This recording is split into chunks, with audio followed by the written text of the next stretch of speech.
صباح الخير، ازيكم يا جماعه؟ عاملين ايه؟ يا رب تكونوا بخير. اللهم صل وسلم على سيدنا محمد. ازيكم يا جماعه؟ عاملين ايه؟ يا رب تكونوا بخير يا رب. هنبدا بقى كده الروتين بتاعنا. هدور لكم الكاميرا وهوريكم هنعمل ايه، وهنقلب الاوضه ديت ونكنس بقى ونرتب ونخلي الدنيا زي الفل. يلا يا حبايب قلبي نشوف هنعمل ايه، ويا رب يجعل صباحكم نادي ونهاركم نادي بالصلاه على النبي. طبعا احنا في الاوضه الكبيره اللي هي بتاعه الركنه ديت، فهنفضها بقى ميزان مش نضفناها ولا رتبناها وياكم. يلا يا حبايب قلبي نشوف هنعمل ايه. يلا بينا. هنا بقى كده دخلت على الاوضه الكبيره، اللهم صل على النبي. قلنا بقى ايه، ننضفها كده تنظيفه حلوه. كنت عايزه اشيل السجاد دوت عشان ابعته يتغسل، فقلت ايه لا خليه بقى ايه، هغسله كده على دخلة الشتاء باذن الله. يعني خلوهم كمان الشهرين بتوع الحر دول، وبعد كده بقى اغسلهم على دخلة الشتاء كده. وقلنا بقى ننفض الدنيا كده والشبابيك ونفتح وننضف عشان الجو حر يعني وكده. مش بفتح بالنهار الا اخر النهار بقى بعد العصر، فقلت بدل هروق بقى لازم افتح من الصبح كده عشان احمص الاوضه ونكنس بقى ونشوف هنعمل ايه. الفيديو بتاعي النهارده عن الاوضه ديت النهارده كلها كده نشقلبها ونظبطها ونخليها زي العسل.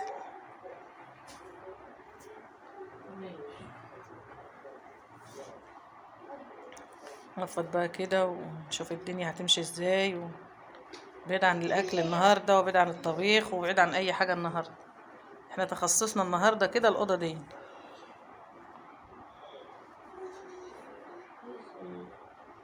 نفضها كده ونخلي الدنيا زي الفل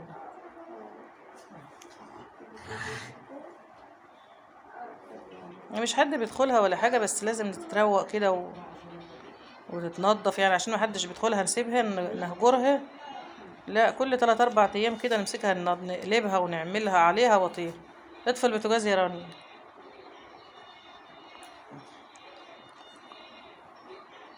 نشغل المكنسة وهنخليها عسل. نشغلنا بقى فيها المروحة بعد ما خلصنا ورشيت فيها بيرسول وضلمتها كده بقى تخش فيها جنة، قاعدة في جنة كده. البيوت مش بالفرش ولا بالركن ولا بالكلام ده. البيوت بناسها وبسكانها وبنظافتها مش يبقى عندي ركن وعندي والبيت مش نظيف والدنيا مش نظيفة. لا، ممكن حاجة بسيطة خالص زي ديت كده وتكوني منضفاها وتكوني مخليها زي الفل، تحس ان انت قاعدة في قصر، ما انتش قاعدة في شقة بسيطة خالص كده. بقى بكنس بقى هنا بيبقى ايه، زي خيط زي شعر زي حاجات من دي، فبتطلع معايا في المقشة دي. وبعد كده بقى نشغل المكنسة عشان نشد التراب بقى والعفر وايه، وزي ما انتوا عارفين بقى.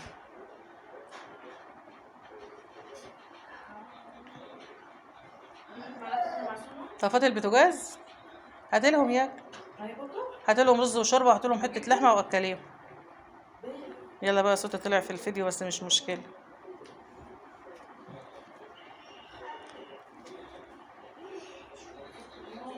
كده بقى جبت المكنسه اهوت عشان التراب بقى اللي بيبقى اهي تحت السجاد حوالين الفرشه في العتاب.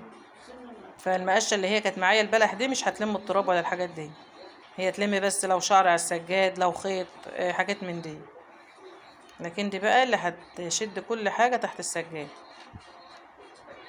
حبايب قلبي بحبكم في الله وبشكركم كل حبايبي واخواتي اللي اشتركوا عندي ودخلوا عندي في القناة جديد. بشكركم على راسي من فوق، حبايب قلبي وعلى راسي والله العظيم.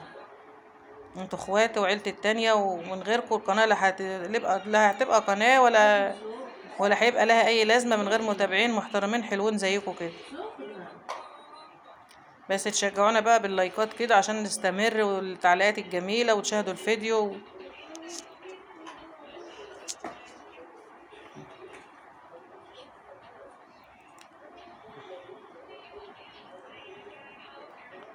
كده بقى كنت خلصت بقى خالص. بقول لكم الاوضه كده بقت زي العسل اهي، قفلتها من التراب ورشيت بيرسول في الوقت دوت. وهنطفي بقى النور ونقفل البلكونه ونطلع بقى كده ايه، على كده دورها خلص. نفضت الشاشه يا حبايبي تحت منها دي. يلا اشوفكم بقى في فيديو جديد باذن الله، ومع الف سلامه. وخلينا الدنيا زي العسل. تنسوش بقى اللايكات والتعليقات الجميله، وحبايبي اللي بعلقوا لي من داخل مصر وخارج مصر على راسي من فوق. حاجه حلوه عشان خاطر بس القناه تكبر كده والقناه تتعرف ملكوش بركه اليوميات وكويت يلا يا حبايب قلبي، اسيبكم في رعاية الله ومع الف سلامة.